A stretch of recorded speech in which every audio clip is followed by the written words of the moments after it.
Thank you for joining me. I'm talking to the esteemed maestro Jim Murray, the conductor of the Heritage Philharmonic. At least that's how I know him. He's more than that too for many other people, which we'll get to.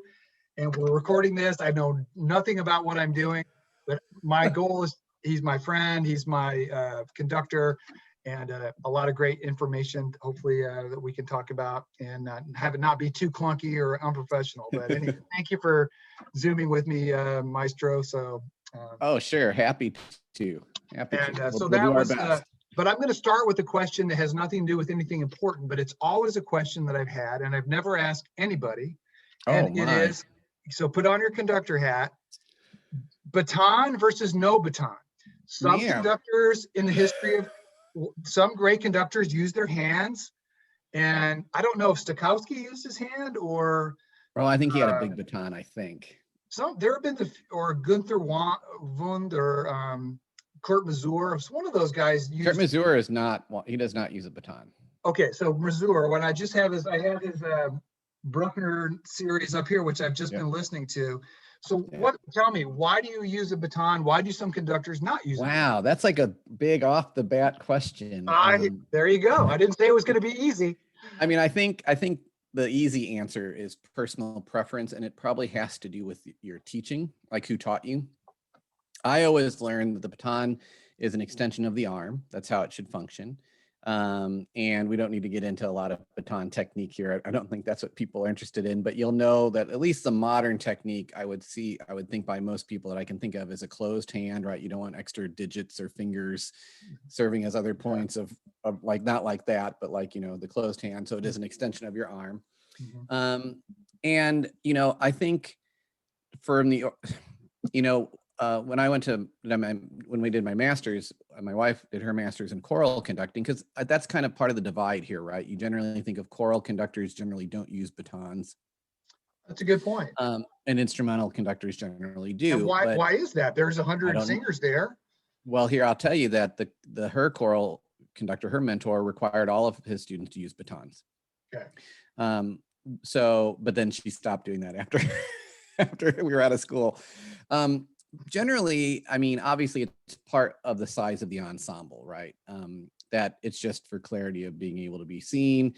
I actually carry a couple slightly larger ones. So like when we do stuff with the choir, we have the larger, distance. I will do that to help with visual thing.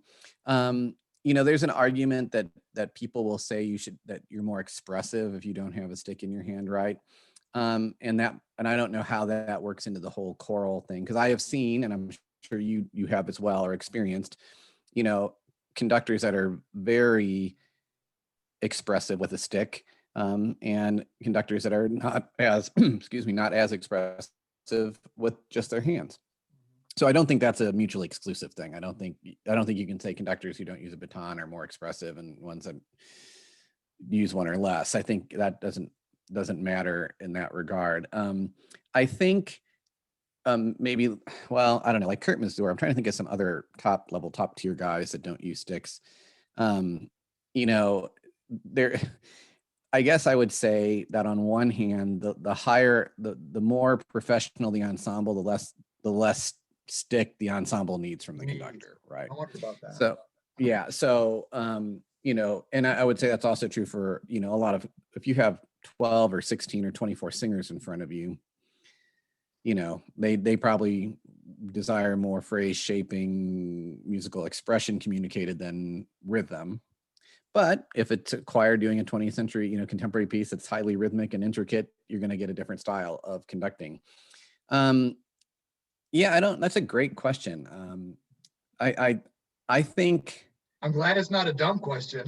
Oh, no, it's not. And I don't think it's something you're going to Google and find an answer. Why do conductors use a baton? I think decisions for using a baton or not come from, I think, comfortability. Like if you've always used a baton and switching to a baton, you haven't, is a challenge later on in your career. But I also think repertoire, like I just said, can determine a lot of that. And there are certainly times, like I primarily use a baton because that was my training.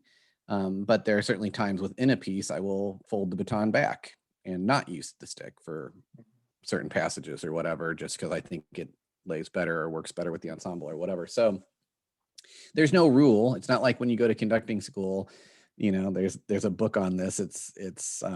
And then there's a whole other issue. Like if you look back in the 50s and 60s, there's some conductors that use batons that are like weapons. I mean, they're like so large, it's ridiculous.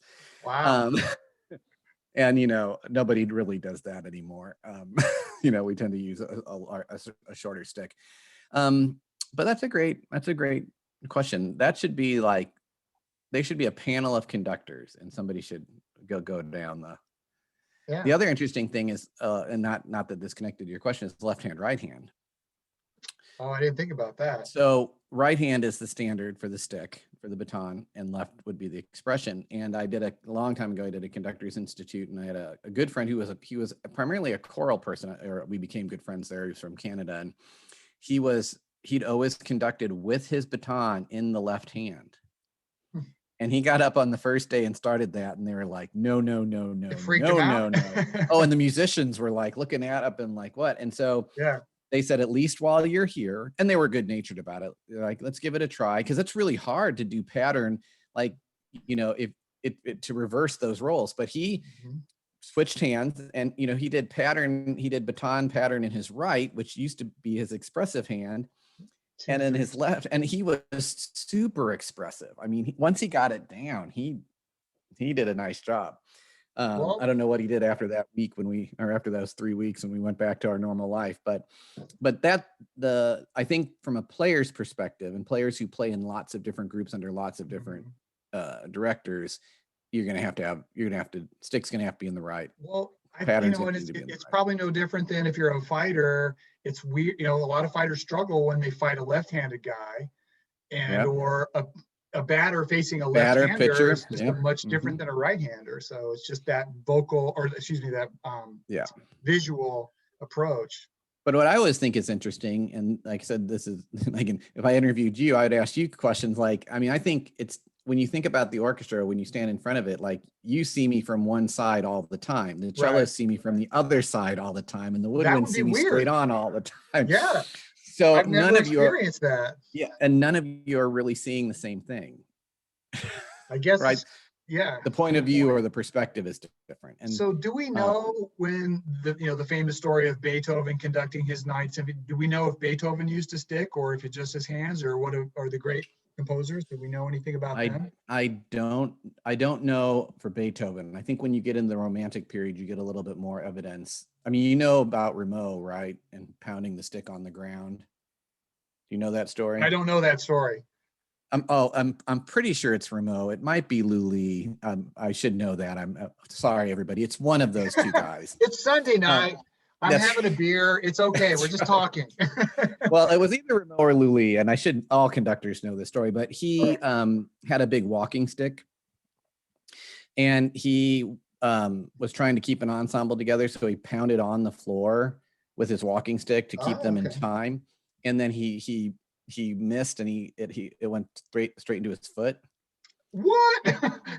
Yeah, you might want to look this up, because it got gangrene. Look that up. It got gangrene, and he died. He's one of the first directors to die in the line of duty. It's a lethal, even though back then occupation, a lethal hazard. Yeah, even though back then he would have led probably from the keyboard, right? I mean, that was just kind of a weird moment where he had the walking stick, and he was like, hey, it was like a metronome, you know, that kind of idea. And there's been a couple others that have had like heart attacks during, there's this particular part in a Verdi opera where several conductors have had a heart attack and died on the podium. So there's all kinds of weird stuff. Wow. Well, I was reading something, another thing about conducting and maybe what's changed. And thankfully you've never made me cry sitting in my seat at whatever seat I'm in. But I've played for a conductor, and I was reading an account of, I think it was Prokofiev was visiting New York, and he went to see Toscanini, and Toscanini was dressing down the musicians and yelling at them, and just laying it out there. And that's kind of that old school. That doesn't happen anymore, does it? No, and it would not be tolerated. The tyrant on the podium. Yeah. That really we equate to Toscanini with good reason. Did I say Toscanini? Yeah. That's who it was. Yeah. And there is even some, like really bad shape recordings if you can hear him, and he would dismiss people like right then and there. Yeah. It was you lived in fear, and I'm not sure that's a great way to make music. But it was the way it was of the world back It then, right? was, and Mahler wrote some things, some nasty things about some of his musicians. and there's a justification, or the justification for that with Toscanini, and even extending to Mahler, would be that they were so motivated by their art and their passion, and Right. people would tolerate it because of the artistic level that was seemingly achieved. But I mean, the verbal abuses were so beyond, egregious, that once you get into a century of unions and representation and appropriate workplace environments and Human resource department. yeah. And just that those days ended very quickly, and with good reason, and rightfully so. And I think I don't know of any really, I mean, Solti, they're still demanding conductors in the 20th century for sure. Karajan. For sure. Galabadaki, and Bernstein's antics, depending on the mood of his day, probably. But I think I would say, like, when I think of the people sitting in the top tier places now, and you've got a pretty, I think, collaborative environment going. I don't think Dudamel's yelling at his musicians. Right. That's what I was thinking. You can have a collaborative environment with your professional musicians that doesn't lower the artistic standard. You're not yelling at us. I don't think Maestro Stern is yelling at Kansas City Symphony, probably. No. Right. No, I mean, and I think, no conductor is beyond, none of us are perfect, and there's certainly levels of frustration that will bubble out from people on the podium, but I think that's where it comes from. It's never never, Toscanini was like personally offended if you accidentally played a wrong note. Well, no, that's not what's going on there. I actually heard the great trumpet player for Chicago, Adolf Herseth. Yeah, I heard him clam a note once, and like, it happens. What? It happens. It happens. And we're all human. And I heard people talking in the audience. I kid you not, he was Giuseppe Sinopoli had come to conduct in Chicago. And they didn't that like guy. him. That's an interesting. Do you know much about Sinopoli? That's an interesting. Well, story. I was there, and I don't know a lot, but I heard people talking. My dad was telling me that there was something weird going on, and the speculation was that, this is just me from what I heard, that it was almost intentional because they didn't like the guy. Ooh. And he was like this wonder kid, and he came out strong in the 80s. And I think he was a medical doctor too, wasn't he? The medical doctor. I don't remember. I think he was like a medical doctor. They were doing the Bruckner fourth. I think it was the fourth, and he missed some note that he never would miss. But everybody can make a mistake, I'm sure. Yeah. I know, but anyway. Well, let me ask you another question. So can you remember any moment when you're conducting, whether it's at the youth symphony level or one of your college or community symphonies, where a moment of musical, just an amazing musical transcendence? Yes, and everything comes together and it just elevates you, and you're thinking, wow, this is awesome. You have those moments? That's another great question. This actually comes up in my college class that I team teach with a colleague, because he's a literature guy and English guy, and we talk about this. He's also a huge music lover. And I think of all kinds of music. And I think about this a lot, because I think that's what motivates us to keep doing what we do, right? I don't think those moments come as frequently as people may think. And I think that's why we keep at it. I think it's like we're chasing it, right? We're chasing it every week in rehearsal. We're chasing it in those performances. And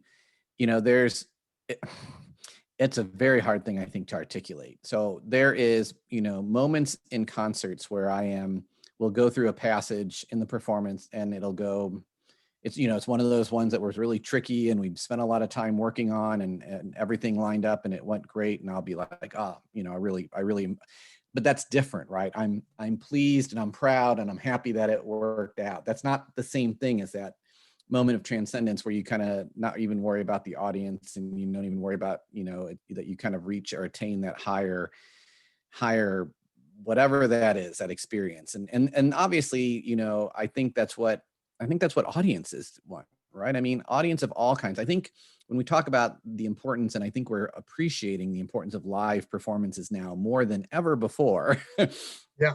When I think about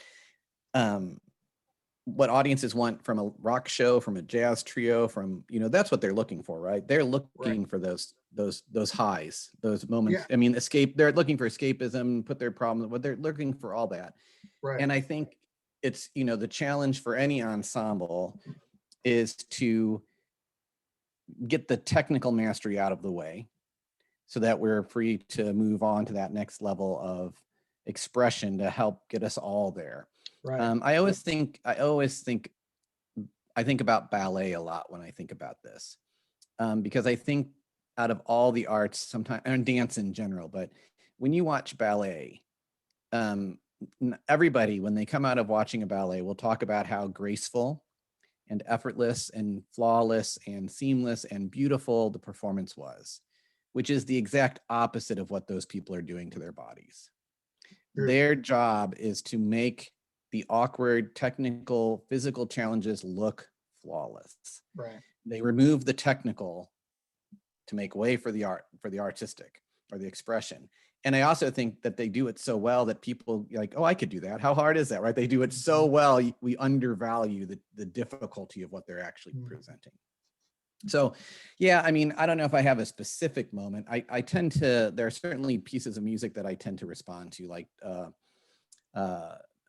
the Dona Nobis Pacem by Ralph Vaughan Williams. There are moments in that just always get me.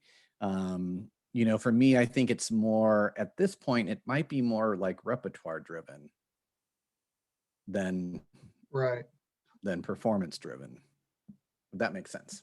Yeah, that makes real good sense. And I like what you said. I grew up in the ballet world. My sister was a dancer. My mom worked for the ballet as a volunteer, and we grew up always seeing the ballet. And I always have appreciated, and Cheryl and I have had, for many years, had season tickets to the Kansas City Ballet, and just and I know what the effect of the body is. It's horrible for your body, especially the feet.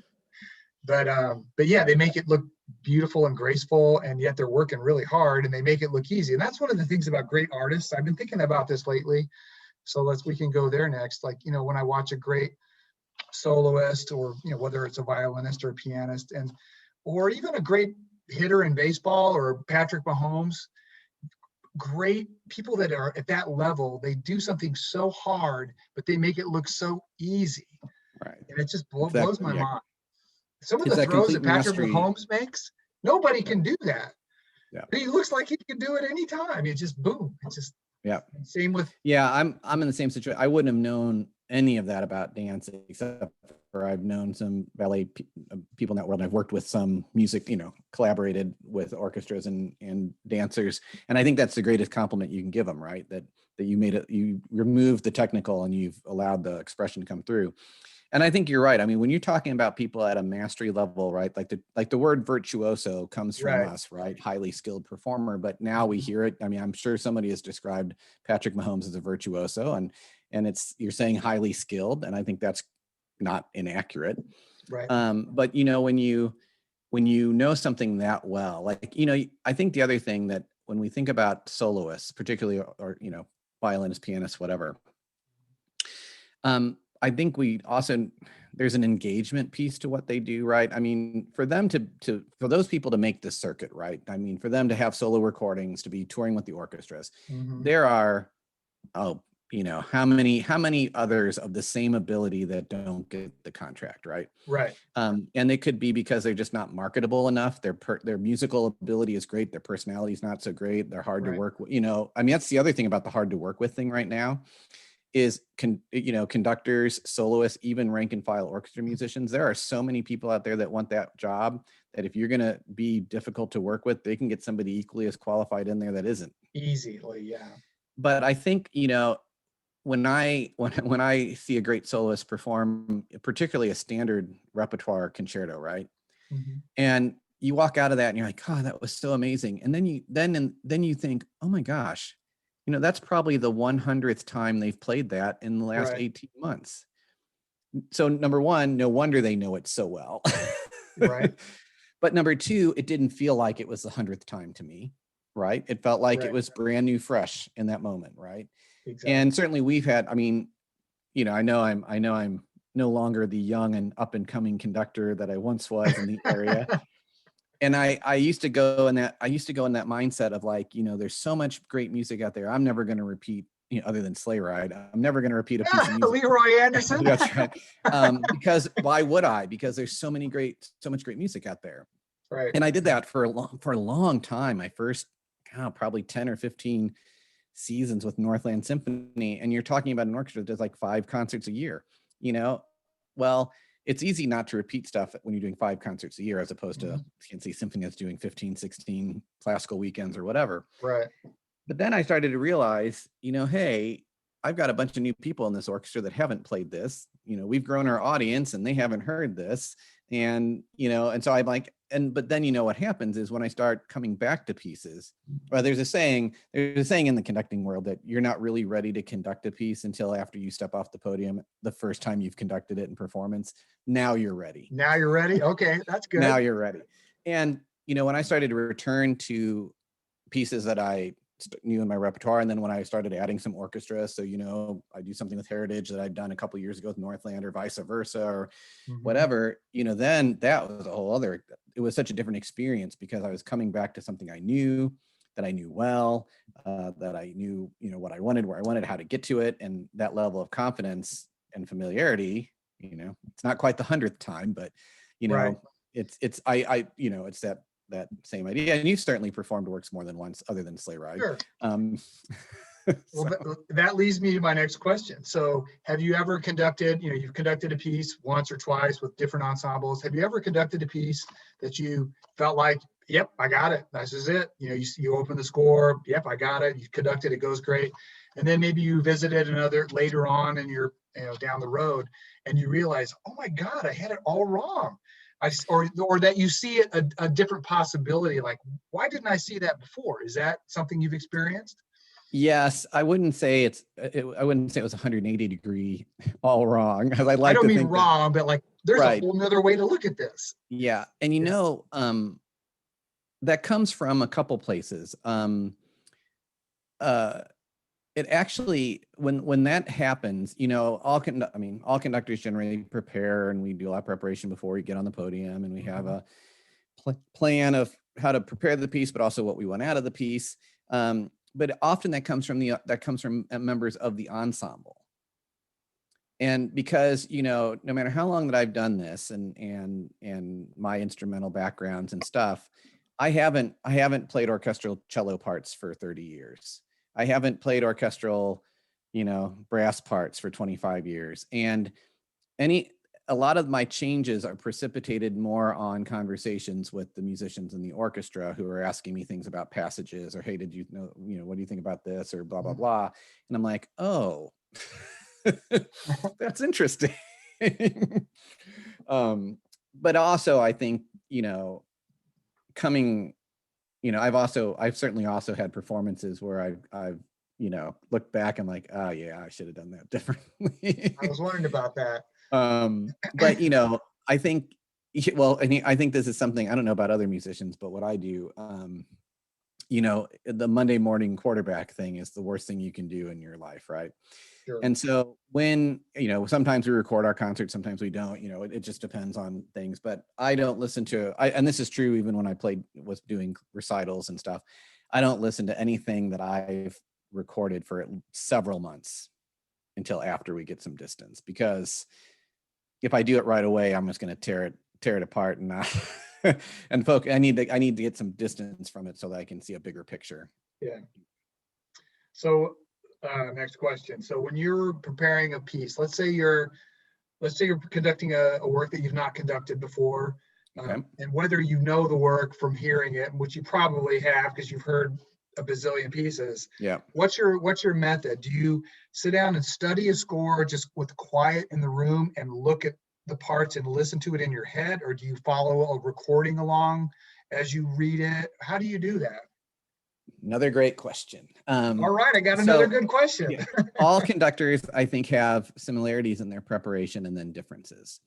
As far as the use of like recordings, I will be inclined, because I'm not a great pianist, so I'll be inclined to use a couple reference recordings, but I generally use that when I'm programming pieces, not studying them. And there's a difference there, right? So programming is when I'm putting a season together where I'm trying to figure out what pieces go well with each other, and it might be as basic as me listening to the last 5 minutes of a piece to see kind of what key area, if I'm thinking the key area that it's ending in and where it ends and how that relates to the other stuff and things like that. But once I get into what I would call score preparation, I really do not, I do not use recordings. I try very much to not use recordings. And so for me, it's a more internal thing. And part of the way that you do that is Dr. Posey, my mentor, who taught me, most conductors have a marking system. We probably haven't talked about this, have a score marking system. Because, when I look down at 20 lines, how do you know where the melody is, right, and where the melody? Well, we all have our own marking systems, and the markings, I still have my handout from 30 years ago. I don't need it anymore because I've marked my scores so many times, but there's a process of it working from large to small. So you work you do kind of a tonal analysis, you do kind of a phrasing analysis, you mark as far as like basically, and like I use red and blue pencils, that's fairly common. So when I look down during rehearsal or whatever, I can grab the information that I need. You mark your cues, you mark the dynamics with a different coding system. So I use like triangles and squares and circles of the different colors. So like pianissimo would be a blue square, piano would be a blue circle, mezzo piano would be a blue, I think maybe parentheses, and triangles for sforzandos. There's this whole system so that when I look down at the page in rehearsal, I can grab what I need quickly and try not to be staring at it. Mm-hmm. I do sometimes use recordings for tempo comparisons, just because, we're at an age of interpretation now, or we've got so many different ideas. But I will still use the piano some. Like I said, I'm not really a pianist, but I can plunk out melodies and I can plunk out some basic harmonies, and I can use it as a tool. And then, even and here's the truth, no matter how well marked a score is before that first rehearsal, I will return it in a couple days later and I'm like, I should have marked that cue. I should have, and it's very valuable to go backwards through a score. That's a great way to at least help with some cueing. Fourth movement to third movement, or like from actually physically the last measure to the first measure. Yep. Because that's how the brass have been sitting out for 28 bars. And where are the brass? Where are they? Yeah. So,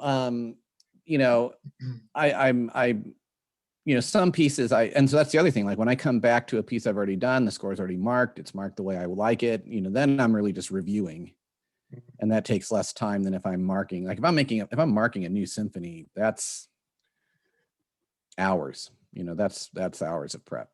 So if you're programming a piece that you've conducted before, and what's the that well, for example, this is probably a 3-part question. Well, first part would be, do you think to yourself like, all right, here's the Beethoven 5th, or here's the Mozart 39th. What do I want to say? What do I want to do here? I mean, does that go in your mind too? Like, is there a statement you're trying to make, or a conversation you're trying to start with the music? Yeah, I think. Or do you just want the guys to get through playing the notes and let's just get this thing tidied up so we can all say? Well, that's where you start a beginning, but you want it better than that. You want some all finish on the same last. Can we start together and end together? Start together and end together. No, I think so. This gets tough because this gets into interpretative issues, right? Right. I think what I would say is in conductors, there's some conversation about like fidelity to the score, right? Faithfulness to the score. Right. And you have to marry or consider that along with the other extreme, right? Like Wagner wrote a book, he conducted all the Beethoven symphonies. And after he got done conducting them, he's like, all right, here's how you do it, everybody. I figured it out. I wrote it, put it in Crack the book. the So we can all do code. it. Right.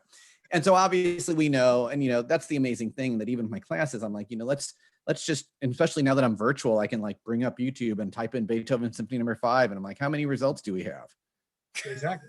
A billion. Why do we have so many results? Why? But then let's listen to the opening, especially like the debate on the fermata, right? On Beethoven 5, like, do you go right in after the second fermata or do you do a cutoff at, right? So I could play 10 opening Beethoven 5. What's the answer? I don't have an answer. Okay. But I do, I break. I take a break. You break. All right. But, and it'll be radically different tempos, radically different treatments of the, and so on the one hand, like, how can we have fidelity and faithfulness to the score when all of us are looking at the same score and we're all drawing different conclusions? You can say that same for a solo violinist doing a sonata or, whatever. Right. We just get to inflict our decisions on everybody else. Right. So I think on the one hand, the lowest part of the basic part of that is you want a faithful rendering of the score in front of you, right? A faithful rendering of the music in front of you, which does mean accuracy of notes, accuracy of rhythms, tempos, but balance then becomes really aren't conductors just big human mixing boards? Isn't mostly what I'm doing making sure what I think is important stands out and lowering something that I think is less important? I was going to ask that. So like if the clarinets are voicing a certain note and the flutes are voicing a note, but then the trombones, like you have to decide, I like the clarinet, pull that third out, let the dominant take a back seat, or vice versa. Right, but that's a great point. But if I'm concerned about intonation at that moment, I am going to have the clarinet play out louder because they've got defining the third of the chord, right? That's going to define the tonality of that chord, which should, by extension, help the other people play in tune. So, and of course, clarinet's my primary instrument. So, if I do that at rehearsal, is the orchestra thinking, well, he just likes the clarinets? Is he thinking that he just wants? I do like the clarinets. Yeah, he just wants that louder, and we don't know why. Or how many people? And because a lot of times, we don't have a lot of time. I'm not going to sit there and articulate, hey, clarinets, can you play that E flat louder? Because it's going to, I'm just going to say I need more there, and we'll move on. So some of those decisions are driven by that faithfulness to the score, just getting everything where it should be. But then others are more interpretative, that I want that counter melody out a little louder because I find it interesting and I think it needs to be heard. That's a me thing. Mm-hmm. Based on my experience of conducting for the last 20 years and doing all that, and what I know. But I would never, I would hope that in our music world, we would never, I might not particularly enjoy someone's art interpretation, but as long as they have a rationale for what they're doing, well, I can respect that. Well, that was the next part of the 3-part question. You can't see, I have all these CDs back here. Yeah. And a lot of those, I can guarantee you, I have at least 20 or 25 Bruckner 8s back there because my dad loved Bruckner. Yep.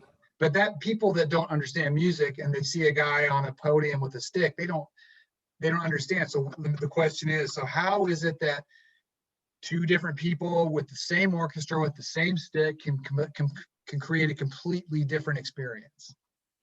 Well, and just based on you or whoever else is conducting. I have to just say, do a shout out for your CD collection.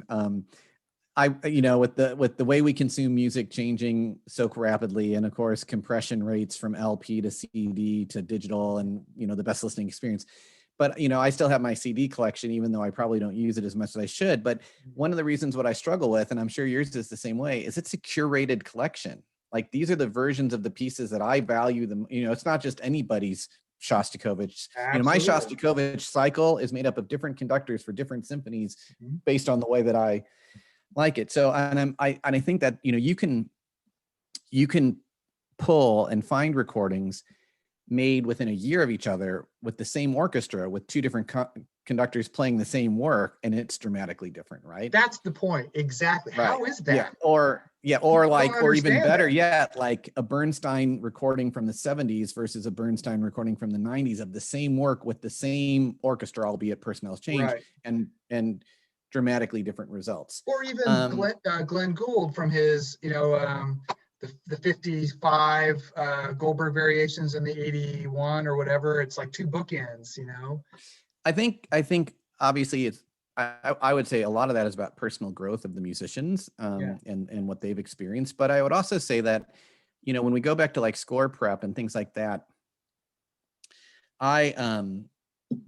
you know, what I prep in the score is a lot of rehearsal basics and just theory, comment, you know, the rules of the game. Yeah. I don't often put in the score, hey, I feel like I'm gonna have the cellos play that counter melody a little bit more. And then, you know, I return to the piece 5 years ago or 5 years later, and I don't do that, you know, because for whatever reason, it doesn't strike me, or for whatever reason, my attention's drawn somewhere else.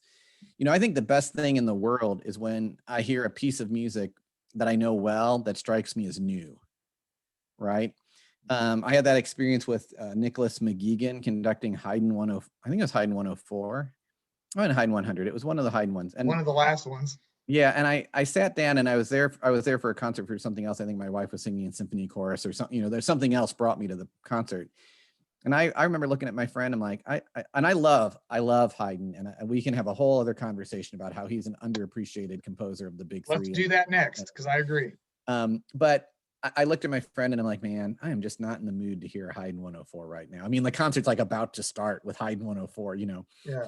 And 30 minutes later, I was like, that was the best Haydn 104 I've ever heard. Cause I heard a bunch of things I'd never heard before, because McGeegan's a great conductor and he's really a, you know, authority in that time period. And it was like a sparkling new piece to me that I never heard, you know, not that I never heard it, but it was just presented in a way that I was super excited about.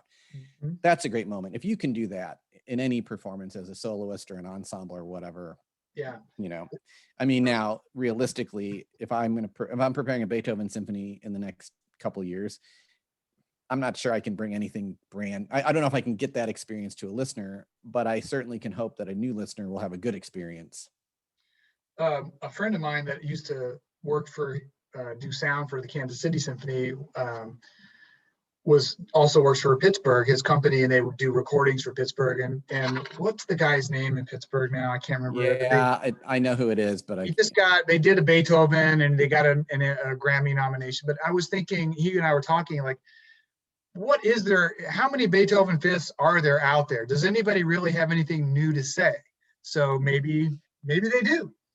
Well, and I can't, you know, again, the models have changed so frequently, but can you imagine like going to a record company and saying, I want to record another Beethoven cycle, and they're going to say why?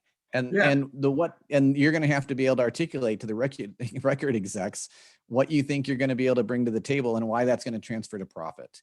Yeah. And that's not to say that you can't bring something new to a piece that's been, I mean, let's be honest. Oh, Manfred Honeck. Yeah, there you go. Yeah. Beethoven 5 has got to be the most recorded piece in history. I would think across any genre. Or maybe Happy Birthday, I think, is still number one. Yeah, there you go. And so, you know, there is the other thing about conductors that we have to address is there's ego, you know, and there's that idea that I'm going to bring something to this that no one has ever discovered, which I think is a tough argument to be made for the standard rep. Now, I'm not saying the standard rep doesn't deserve to be heard. I think it deserves to be played. I think young musicians need to experience. I think audiences, you know, particularly like when I think about my audiences that are more community-based audiences that may be their first orchestral concert, need to expose it. Or they need to experience that and all that. Because I mean, you know, that's the thing I try to keep in mind for all my concerts, particularly for Northland and Heritage. I got to tell you, let me interrupt you. As long as I've been playing with you, I have learned and played more music that I've never played before under your guidance, and I really value that. I know you are up against the pressure, not the pressure, but the interest to help your audience learn about music and come to the music. But we did the Shostakovich 9th. We did the Vaughan Williams 5. We did Shostakovich 1. And the one, so we've done a lot of works that are challenging for somebody like me who knows who's been around music a lot, let alone somebody that's walking in that's never been to a concert before. So I love that about what we do at Heritage. I really appreciate that, and I do work hard to do. I tend to think that I one of my goals is to do it all, right? To do the standard stuff, but to also include pieces that people who've been around for a long time might not have experienced. Right. All in a way in keeping the idea that that first time audience goer is going to have a positive experience, because the truth of the situation is, I mean, I really feel that if they have a positive experience with us, they might then seek out the Kansas City Symphony, right? If you've never attended the Kansas City Symphony, to get somebody to show up and plunk down $60 or $70 or whatever it is, who've never done that before, that's a hard sell. You know, but if they've had a good experience with a regional or community ensemble, then it starts you thinking, right? Then it gets you thinking. And people often ask, you know, why do we need to have community orchestras when we have the Kansas City Symphony, who is so great? Well, there's a lot to that question. Number one, there's a great many musicians in Kansas City that need a place to play. That's obvious with all the ensembles we have. But we're also reaching different audiences, and we're doing it in different ways, and we're all rowing in the same direction, right? It's not Northland versus Heritage or us versus the pros. No, we're all working the same way. Yeah, that's how I see it. Well, and my whole intent for starting this blog that I've been doing, and just helping people step into taking that first step towards classical music. And I was talking to a friend this morning at church that we were talking about music, and he loves, you know, heavy metal, and he likes, you know, classic rock, which I do. You know, I like all those things. But he said, yeah. And I said, well, my favorite's classical. He goes, I don't know. I'm just, you know, he was kind of ambivalent. He just hasn't found the heavy rock of classical yet. Well, and that's exactly, I'm thinking, okay, what would get you? But he's the guy that we need to get to come to the Heritage concert or the Northland, and then go to Kansas City, and then Philadelphia comes to town and he goes to see them. And I will also say, it needs to be said that Kansas City, you've seen this in their last several years, are doing a really great job of really reaching out to that new audience member with like the free chamber orchestra concerts on a weeknight, or the $25 ticket. And, you know, that's all, I mean, that's geared to the first time concert goer, right? That they'll come to that, and then they'll, you know, be interested in investing more and expanding their experience. And that's great. That's great. So here, random. So we have about 10 more minutes on my Zoom account here. So that's right. I should have used my education one. I booked it for an hour. So if we get cut off, thank you for joining me. But quick question: is there a key signature that you feel in a happy place? You know, when you see a C sharp minor or a C major or a D major, do you like, or does that not matter at all? It really doesn't. I don't have any associations with the key signature. Well, I guess probably because of my work with the youth orchestra, I certainly have difficulty associations with key signatures for younger players, where I look at something and go, I don't think we'll be doing that.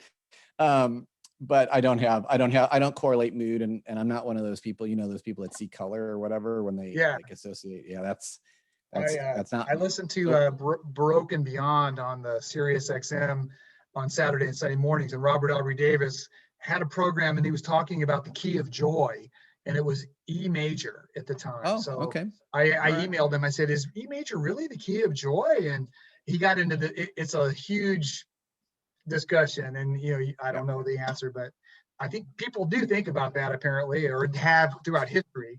Oh, you can't write anything in that key signature because that's forbidden at the time, right? Oh yeah, for sure. Yeah. You can't put that interval in a key. Yeah, but that kind of goes all the way back to that root experience of, you know, it's only through repetition and exposure. Like if I play a major chord for my class and ask them how it sounds, they're 9 out of 10 of them are gonna say happy, even if they have no idea what a major chord is. And if I turn around and play a minor chord and I ask them the same question, they're gonna say sad. None of them are music reader. You know, where do we get that? How do we grow up with that? You know, it's just reinforced over repetition. Oh, you could argue it's a construct. Speaking of chord and going back to voicings, you know, clarinets and trumpets, is there a more glorious chord than the final chord of Symphony Fantastique when they rushing, and then boom, it's like this dominant chord? Isn't that amazing? I would say that the whole last, I don't know how many bars of that piece are fantastic, and including the final chord.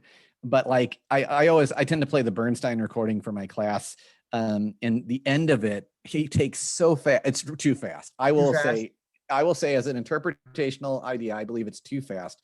But the fact that the trombones of the New York Philharmonic could articulate the I'm like, And How do I'm they like, do that? I always think with, I still love Bernstein. I grew up, under that influence, and I've matured in my beliefs, but about him and his interpretations, and, his fasts were just way too fast and his slows were just way too slow. And I tend to think it falls into that just because you can doesn't mean you should idea. But there are some of those slow movements and like that are just so glorious, even though they're so slow. You just go, that's just, it's kind of like the guilty little pleasure. You're Guilty like, pleasure.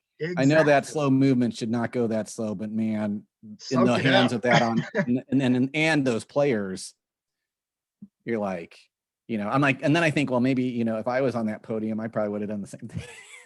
They're If just I could get digging away with in it. and milking it for all it's worth, That's right.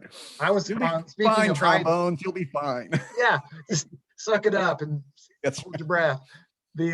On the way home last night, I was listening to the radio and they had a Haydn cello concerto on it, and I was thinking, God, Haydn is just like one of those great masters that's, I hate to say it, he's overlooked or underappreciated, No, he but he is. is. Yeah. One of my friends I grew up with used to always say the world needed more Haydn. And I tend to agree with that most of the time. And I've also learned over the years with Haydn, I respect Haydn for a lot of reasons. His patronage with the Esterházys, he was the get up, do the job, get it done kind of guy. Right. The man wrote over 100 minuet and trios between the symphonies and the string quartets, and he never ran out of an idea. There should be value of creativity within structure, just like there's value in creativity and innovation. So, Beethoven comes along, dabbles with a little bit of minuet and trios, and then chucks it. Well, right. Why? Because it's been exhausted. But, Haydn never ran out of an idea. And I'm like, that's pretty impressive. And, and I know Mahler had a day job, but Mahler wrote 9, maybe 10, 9.5 great symphonies, but he didn't write much else other than the leaders. And, and that's fine. But Haydn wrote, or Telemann wrote thousands of works, or Scarlatti. Yeah, well, I think that's the other thing about Haydn is that there's, all the string quartets and all, there's so much of his music that we just don't know. Yeah. And they're great. And I also think the more you listen to Haydn, I don't know how much you've listened to, he's got a pretty fantastic sense of humor that I think comes through, far beyond the surprise symphony and stuff like that, we know. But he does a lot of stuff with little silences and little pauses that are quite. The one symphony where they actually tune the instrument in the violin section. I forget what 56 or one of those earlier symphonies. It's like that guy had a lot of fun. That same friend of mine started on a journey to listen to all 104. He got it done. I did that. Yep. Yep. I have not done it, but 9 times out of 10, like I was listening to classic 91.9 or whatever the other day. And it's like, man, this is great. It was some Haydn symphony I didn't know, like one in the 80s, like the mid 80s. Yeah. So I made a note, and it was in minor, which I think is always fantastic. That's pretty cool. That's a cool key. All right. So what, let me ask you, so I talk to musicians quite a bit, and sadly, some of them tell me that despite how great they are at playing music or whatever they do, they don't listen to a lot of music. Do you listen to music? You make a living with music, but when you have free time, do you still enjoy listening to music? I do. I just don't do it enough. And I can relate. I don't know why that is. But I also listen to a diversity of music too. So, that was my next question. What's on your playlist? I would say outside of the orchestra, quote unquote classical in the big genre of the term, jazz is probably my second one. I listen to a lot of, I don't know how we want to call it, modern pop contemporary music, simply because I teach college kids, Right. And I want to kind of know what they're listening to and be able to. So if somebody asks me in class if I know who so and so is, I can at least know enough to. You're not such a geek or a square. Right. Yeah. Yeah. But when I'm listening to, a lot of times when I'm listening to that kind of music, though, I that's kind of work related, right? I'm listening not because I would want, but I actually find a lot of new music from class. I have some assignments that are like listening logs where I let them pick whatever they want, and then they have to tell me about like texture and form. And if I don't know it, I got to listen to it. I can't mark it wrong if I don't. Well, but I do still really, I still enjoy the canon of works, and we're really fortunate between like 91.5 and now 91.9 that, I still hear new stuff that I don't know on those and I'm always listening for stuff for my ensembles, right? That's the other thing. I'm always listening for stuff for my orchestras and like, I have a lot of friends, and you have, I don't think you've done this yet, but you certainly can, who email me and say, hey, what about such and such piece? Or have you heard this piece? Or, Hey, you know, sure. You, so, we should do this next year or whatever, all but right, I'll throw a few out, but you always seem to have the answer. You don't need my suggestions. You get it done great. And though I have so, massive lists on my computer where I have like a massive repertoire list of things that I would like to do at some point. well, So and I can't wait I'll till add we're it to the back. list. I can't wait till we didn't get to talk about the COVID world, and maybe that's good. We've certainly are living in it, but I can't wait till we get Yeah, back to I making think what I music. think I was thinking about this, and I think what I can say quickly about it is, even though there's so many things that all ensembles share, most of the regional community ensembles are unique. And venue was a big consideration for all this, right? My youth orchestra can keep rehearsing because we have space to do it safely at William Jewell, where we rehearse. And today the choral group can do it because they have space at Village Press, and the Wind Symphony, Kansas City Wind Symphony can do it. Heritage can't, Northland can't. It's unique to every ensemble. Based on our partnerships with their, where we rehearse and the facilities we use and all that, because none of us control our own facilities. Right. And it's been I think a tough year for everybody, and I think we're all eager to get back to something. I can't wait. I've been practicing a lot this year, so if there's any, I'm glad to hear that. I'm a little worried that some of our other colleagues have maybe taken a year off. No, man. I tell you what, I found my Kreutzer. Oh, that's great. I found my Flesh scale Oh system. my gosh, you're I've been bringing out the old woodshedding, my friend. I'm ready to go. Well, Bring it on. we will know what string players have not practiced by the first time we tune together. And if they're cranking their pegs I'll up be like saying, a half me. step, I'll play it. we're going to know that instrument hasn't been out of the case since March 2020. Exactly.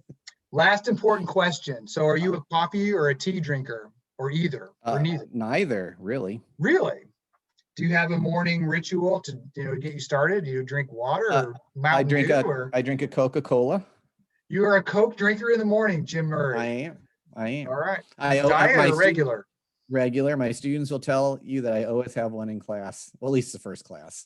Then it's gone. Because I do have back-to-back classes. So. Do you have a mini fridge in your office, or do you just go to the machine? No, I normally stop at QT on the way. QT and get it in the fountain drink. Nice. You got it. Yeah. I'm a cubed ice guy. Okay, interesting. That's another deeper layer. I'm more of the whatever the crushed ice is. Yeah, my wife is crushed ice. I'm cubed, but she's also Diet Dr. Pepper. So, that's my wife is Diet Dr. Pepper.